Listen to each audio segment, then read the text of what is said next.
While some are hoping to get gifts they asked for under the Christmas tree, others are left with nothing, longing for a warm winter coat.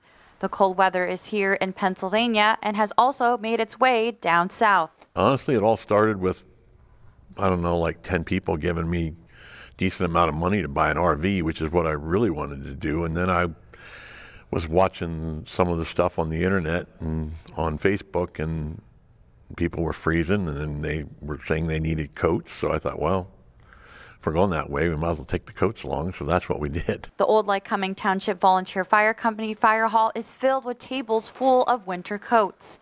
They'll be making the long drive down to the western part of North Carolina to help those who lost everything during Hurricane Helene. The Volunteer Fire Company and Williamsport Bureau of Fire partnered together for the coat drive. They started collecting coats on Tuesday. I believe we've gotten pretty much from kid sizes to extra, extra large. I know extra, extra large is what they were really looking for.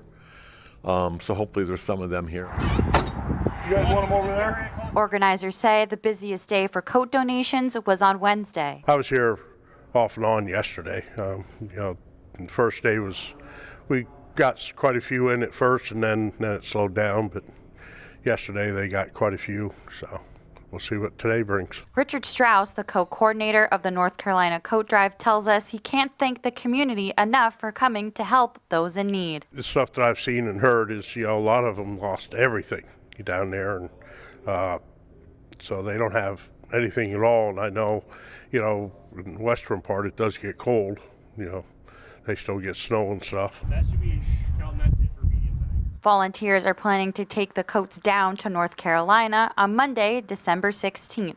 Mackenzie Aucker, Newswatch 16, Lycoming County.